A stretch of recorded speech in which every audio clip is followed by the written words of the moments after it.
and welcome to another episode of the Rollwise podcast, the show where we talk about things like tabletop RPGs. And in this week, we're talking about the RPG All Flesh Must Be Eaten.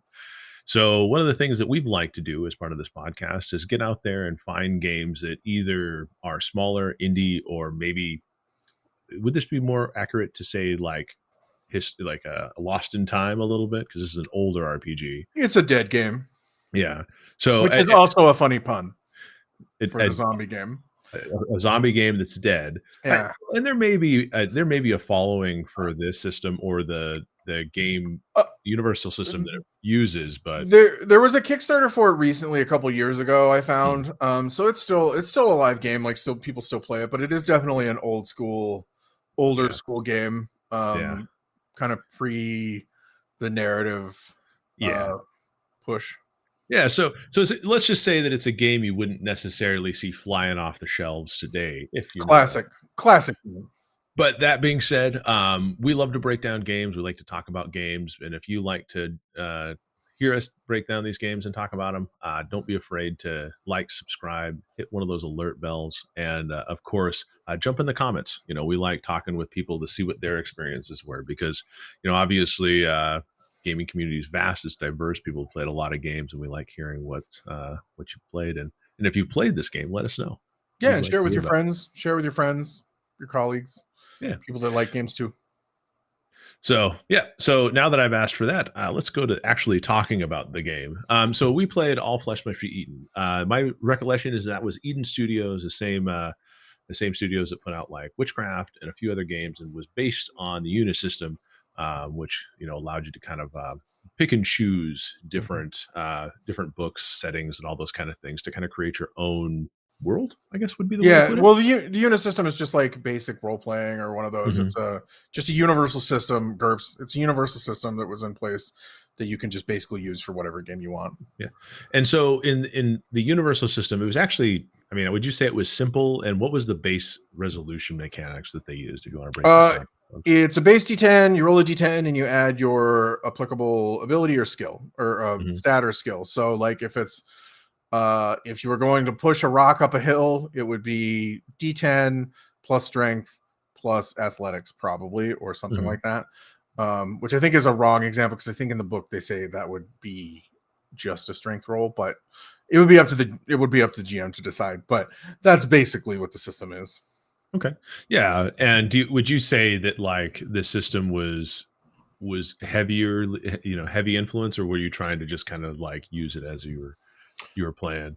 It was just a resolution system. It was the resolution that came with the game, so it was the one that I used. I was surprised that it wasn't as over. I thought it was gonna, because it's an older system. I thought it was gonna be kind of overbearing. Like I thought it would be when I asked you to roll dice. I thought it would be kind of a clunky thing, and it wasn't. It was pretty smooth. I really liked the panic test mechanic. It was nice. It was like roll the same thing. Just roll the dice you've been rolling, and you either panic or don't. Yeah, and that's nice because I mean, what's interesting about that is that like we've talked about systems where like I'll use Daggerheart as a system that's a little bit wonky because you use 2d12 for Daggerheart, then you have which one's higher or lower than the other. At least when we played the playtest, I don't know if that's been modified or edited since then. But having just a singular D10 be able to tell you a lot about your game I thought it allowed the game to proceed very quickly. So even in the one combat that we did have, other than us just trying to do the math, that a person who's practiced the game would know. The crit rules are weird. When you crit it on that's weird. It's like roll a D10, add your skill. Then if you rolled a 10, like roll again and then -5, like, and then the math starts to get out of control. So I don't know if I did that right when we played the game, but it was close enough. For the work. And the other thing that's nice about it is as it has levels of success, which you don't always find in older games. It's kind of just a binary success, but there's levels of success in this as well, which was really nice because it kind of gave you an idea of how well that a person succeeded. They didn't just succeed, that they had levels of success. So like when your character built the flashbang, like he rolled well. I basically had decided prior to you rolled well, it's a skill he has. He's gonna make the flashbang. Mhm. Whether it work, your success is going to determine whether or not it works the way that you want it to. Mhm. And you rolled over quite a bit over. I think you rolled like a 13 or 14. Mhm. So you rolled quite a bit over. So you had several levels of success. So I figured you made more than one and they worked fine. Is how kind of what I Sure. determined. So would you say that this game kind of, and this is something that when we talk about games that are a little bit lighter on the rules, but still look at resolving conflict. Would you say the game kind of defaults to a you're successful unless there's some sort of risk involved? That's kind of how I feel about it. That's kind of how I decided this game was going to like how this rule system best worked. Hmm. So that's sort of what I said is especially for this one shot because I didn't want fail forward all the time. I mean, you rolled really well anyways. But I didn't want fail forward to be the kind of the nature of it. Hmm. So I figured as long as you had the skill you probably were gonna what you wanted to happen was probably gonna happen. Hmm. Unless you rolled really bad, like if you rolled a one or something like that, unless you rolled really bad. Yeah. Or or it was just something that you didn't have a skill in. So I think it's kind of a something that I'm probably going to try out more frequently in games. That if the character has the skill, like they know how to do the thing. Hmm. The role is more to see how successful they are at Hmm. doing the thing. Is kind of more like kind of how I've kind of started to look at skill challenges. Sure. Because then you avoid a little bit of that like feels bad of just failing all the time. It's like, oh well, you know how to do this. Go ahead and roll your dice. Okay, well you picked the lock, but it takes Mhm. twice as long as you think it did because you failed. Sure. That sort of thing. Yeah, and I think and it's actually a really interesting dynamic to really decide like how things play out with skill checks. And I feel like skill checks for me have become quite like contentious because and I'll kind of elaborate here. But before I do, if you guys are interested to see how the game played out and you want to see all these great successes that I had, watch our live stream. We have it posted in our live stream playlist under All Flesh Must Be Eaten. Give it a check out if you haven't already. It was actually a lot of fun because sometimes winning is fun too. And if So you do want to watch it, you probably should stop here because there might be spoilers later. So there might be. yeah. So back to the thing. So skill checks are always really interesting for me because I think that when I was playing D&D, it was very much a binary system. You either did it or Mhm. you didn't.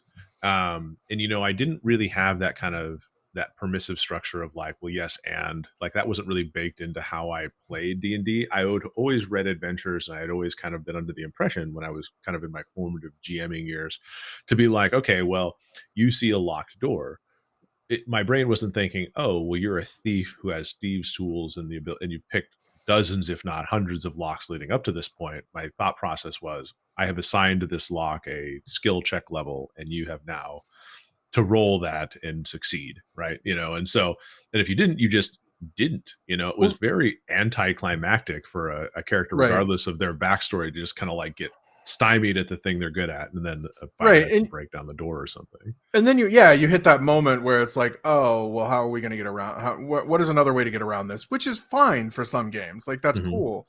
But like, what if you don't have somebody? Or what if he fails to knock down the door? Like you're in a situation where, and yes, sometimes failure makes your party be creative, which that's cool. But sometimes it also makes the character feel bad that they're not succeeding at the thing that they're good at. Yep. Ever for Well, and some especially in in games some like D&D cases. where you have prescribed roles, and like if you don't do the thing you're supposed to do, you're like, okay, well, this character just feels less fun, because I was hoping to be the guy that got us into these Mhm, clandestine things, at least a larger fraction of the time than zero, right? mhm. Well, look, So and to be fair, that's how old school games. I'm not going to say D&D only, but a lot of old mhm, school games are that binary. Oh, you do it or you don't. Well, what mhm, happens if and then that leaves the GM to kind of be like, oh, what happens if they don't? What mhm. backup plan do I have if don't happens? It's that old Yeah, thing that I always talk about where like don't make them if you have something that's an important plot point, don't make them roll a skill check to see if they get it because yeah. if they don't, all of a sudden your big idea grinds to an absolute halt. It's true. Now, out of curiosity, does All Flesh Must Be Eaten have a one for the critical failure? Is that where that does, or is there Yes, a critical failure at it's a all? one. It's a one for a critical failure. If you roll a Okay. one, it's a critical failure. Yeah. So regardless of any of your bonuses, you just consider that a catastrophic Right. You consider that outcome. a fail. It's not catastrophic, but it's just a failure. It's a failure regardless of what you add. Mm, And I don't. I wouldn't. I don't know. You know how I feel about crit rolls, so I probably would just ignore it being a catastrophic failure and just make it a failure. You drop Um, your weapon again. yeah, again, it breaks and shatters in your hand, and now you're bleeding, and That crowbar crying. just was a lot more brittle than you thought it was. Yeah, yeah, exactly. One of the things I did want to say about the Unis system Sure. and that all flesh must be eaten is the book is written in a way that's just like, yeah, if you want to do this, go ahead and do it. If you don't, just ignore it. Mm, Like, which I really like. I really like games that encourage, like, we have a set of rules, but this set of rules is just to play. It's just for the mechanics of the game. If you feel like your mhm. game is less fun for having this rule, just don't use it. I Yeah. really like that sort of philosophy because a lot of systems that have their beholden rules don't Mhm. ever encourage that. They kind of be like, they make you feel kind of like you should just follow these rules as wrote. Mm. And I don't, and like, so it just encourages a different kind of way to think about it.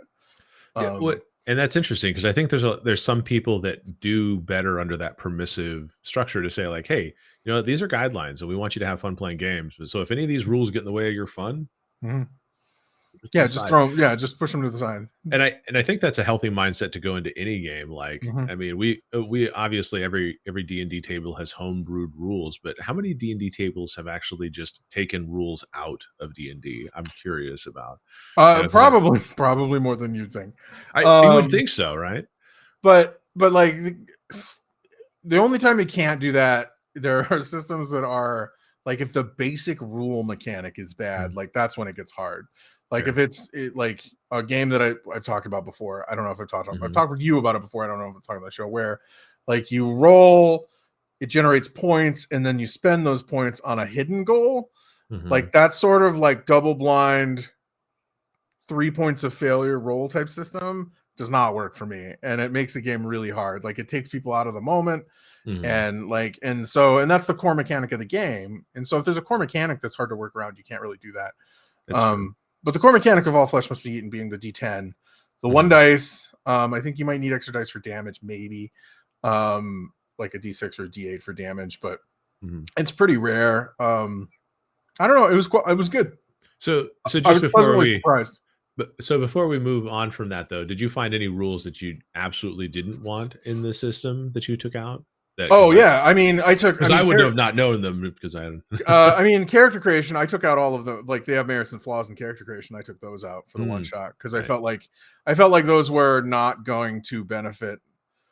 I felt like those didn't fit the setting, and I felt like they were not going to benefit the one shot. I didn't think like having the hardened survivor who can scrounge things Mhm. probably wasn't as beneficial in the high school as it would have been, in the post-apocalypse zombie setting. Yeah, But that's really the only one we didn't really use. sure.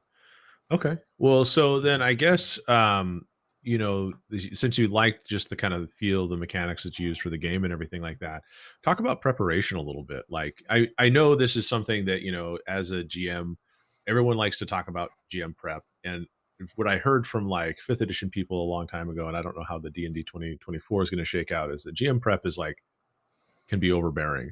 How did it go for All Flesh Must Be Eaten? Did you find it to be Well, it's a one shot. It's a one shot, so it wasn't that much work. The biggest deal was just writing down. I think the thing I struggled with the most was making the maps and deciding what rooms, like, because Mhm. I had made stuff in each of the rooms if people decided to search the classrooms. So Sure. like I went through and like I designed it kind of like, it's funny because I kind of designed it like a dungeon where Mhm. I made the school maps, and then I put the rooms, and I decided what stuff was in the rooms or like events Mhm. that happened in the rooms at certain times. But as far as like designing the bad guys, I just pulled them wholesale from the book. Like I just was like, Okay. these are zombies. These are the zombies I'm using. So like all the stats for the zombies were already there.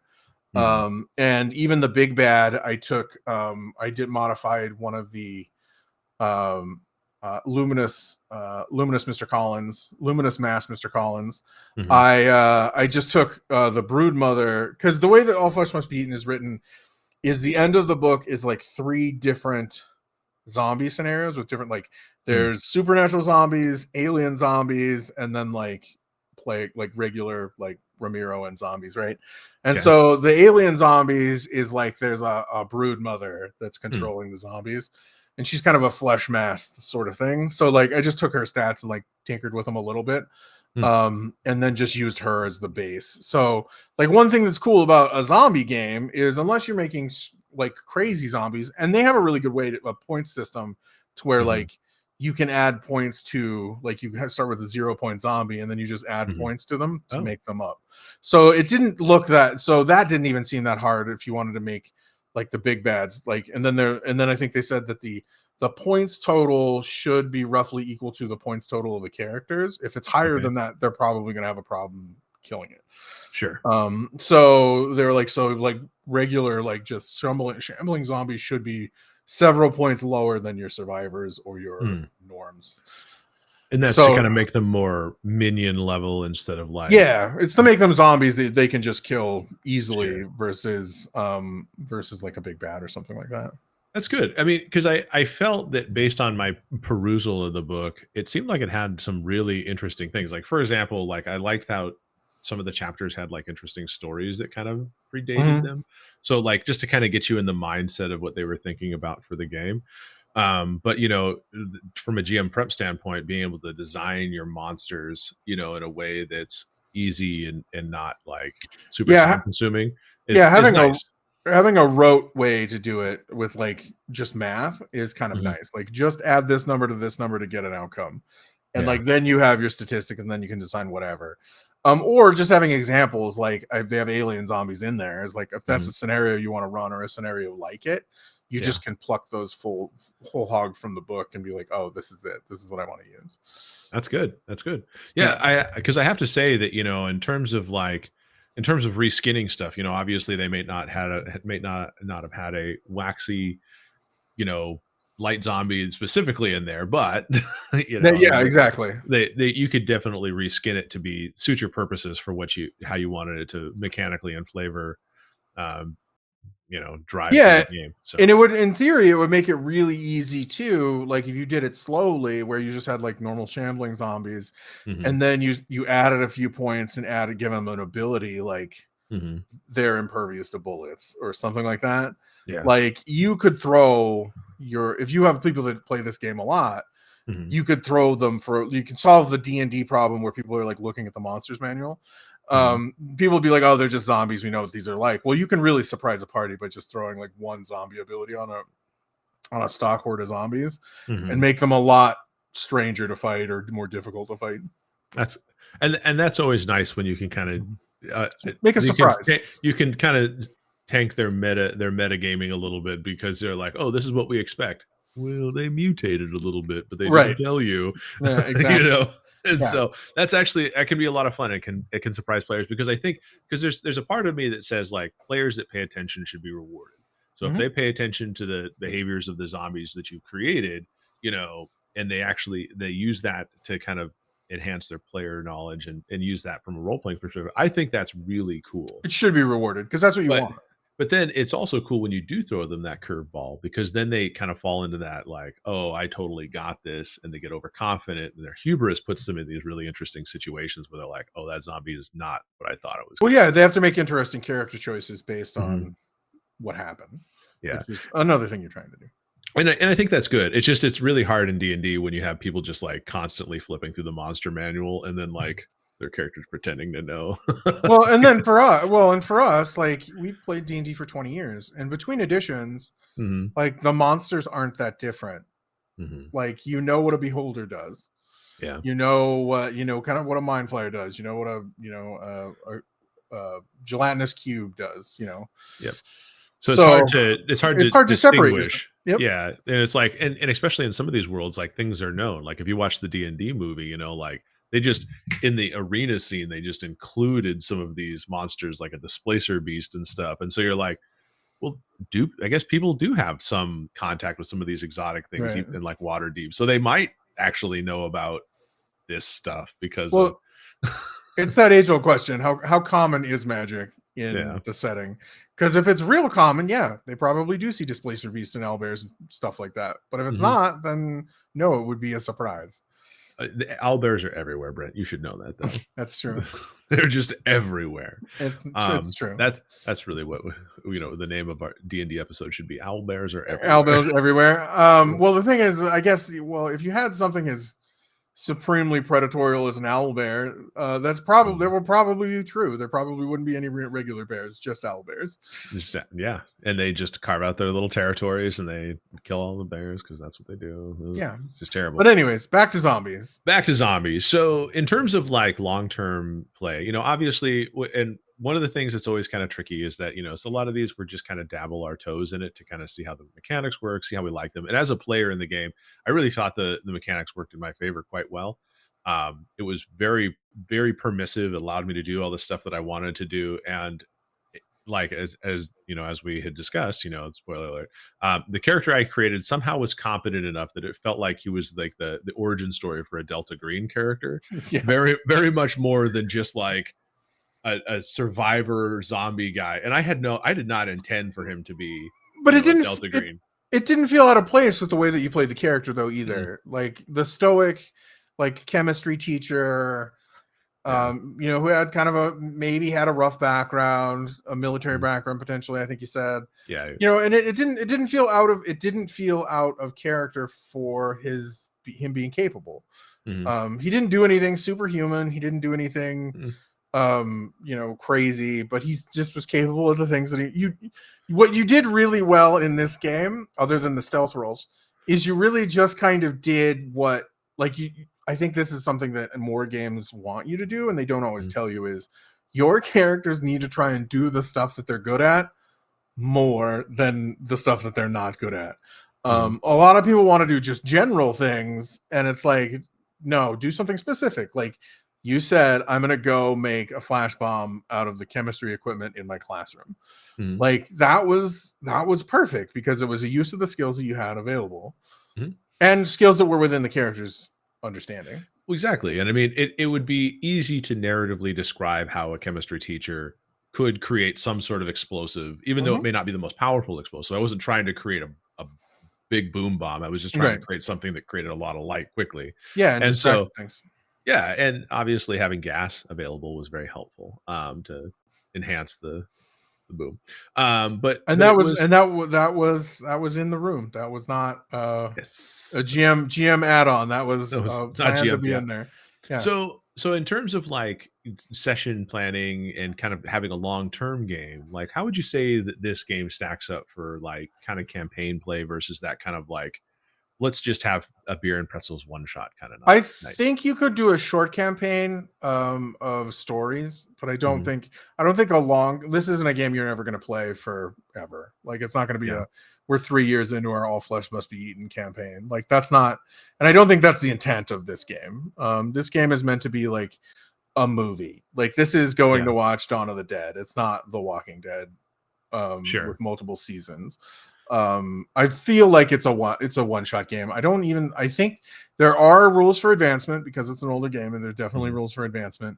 I just don't think, because the game is basically written to say play in this world or this world or this world. I really feel like the game is more like one shot. Like it's like, oh, these are alien zombies and that's one of your games. These are robot zombies. They're controlled by nanites. There's your one shot, and I think you could do, 3 or 4 games is probably fine. But I don't think you could probably do it. I just think it would potentially get boring. You would have to take advancement more as like what your character's experienced and the growth of the character rather than necessarily mechanic components, or would you say, both. There is mechanics, ways to improve your character mechanically. I just mean like, in my opinion, as somebody who ran the game and from a player perspective, like you would have to be really creative in this sort of zombie game to what your characters are doing every game session. Like a story arc is one thing, but once you get out of that story arc, like it's zombie survival, which gets old after a while. What? That's not true. Walking Dead had 1 million seasons. Walking Dead had this does not have any unless if you have a party that likes to make their own inter-party conflict, and problems and stuff like that, then yes, you could play this indefinitely, much like Walking Dead. But Mhm. there's no rules to support that. That would be just based on like your players.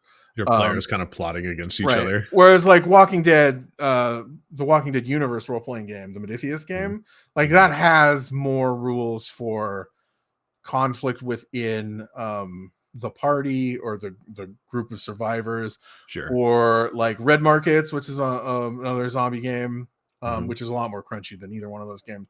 Like the point of that game isn't like the point of the story in that game is your survivors like trying to earn enough money to buy their way into luxury, to Mhm. buy their way into safer cities, and so like there's an end goal, and All Sure. Flesh Must Be Eaten really isn't.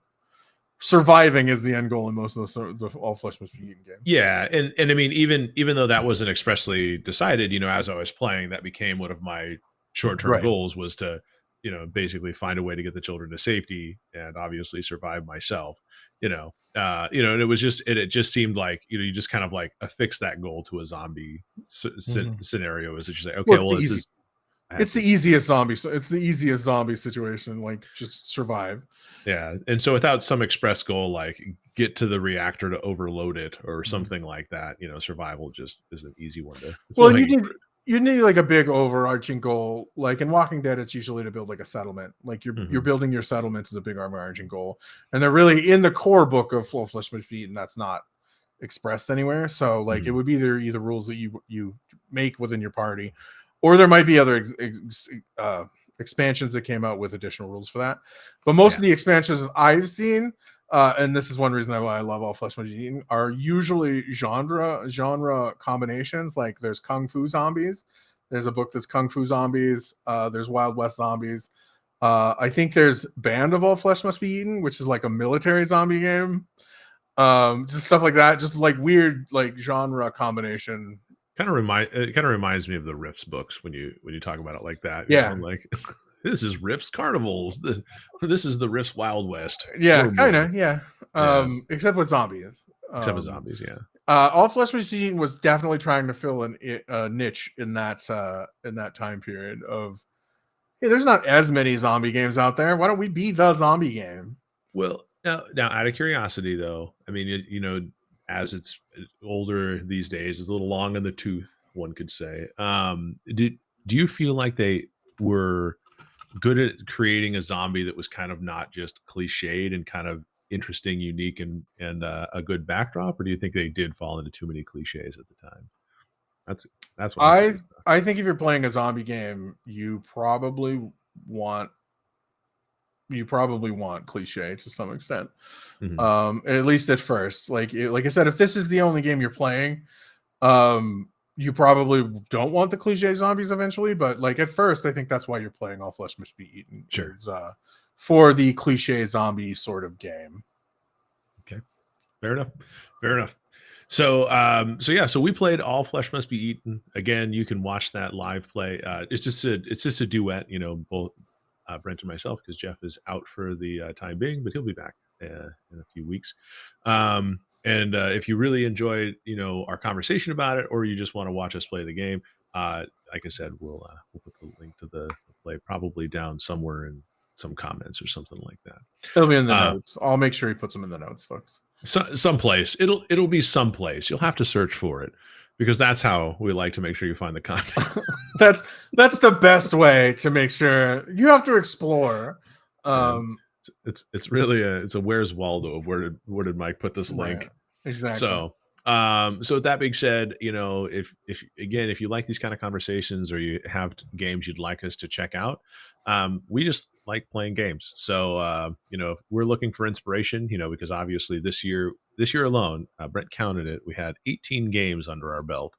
So we're going to try to get two more to get 20 games under our belt. And I think that's a lot of games. It feels like for Yeah, non-professional people talking about games, role like playing games, yeah. that's a I lot of think rules to learn. it's a lot of, yeah, it's a lot of rule sets. And while some of them aren't like some of them don't totally matter, like Mothership and Cloud Empress, like playing those two games are pretty similar, but they're different settings, so I counted it. So Oh, fair enough. Yeah, I guess we'll yeah, talk about it. And but in our next episode, we'll be talking about Cloud Empress. So look forward to that too. so that means you have to put this one up first. Just remember Yep. that. So this one will be out there first. So with that being said, yeah, find us on socials. We're at Rollwise Guys on Twitter, X. We're Rollwise at Twitter or X, whatever you want to call it, Instagram, Blue Sky now, and pretty much all the other socials. If you'd like to email us, you can email us at rollwiseguys@gmail.com. What he said. What he said. There he is. What he said. I'm not made for TV. So do you want to just close out the episode and we'll just we're all good. Yeah. So thank you for joining us. Thank you for talking about zombies, one of Brent's favorite subjects. And as always, roll well, roll wise, and be safe out there, everybody. So yeah.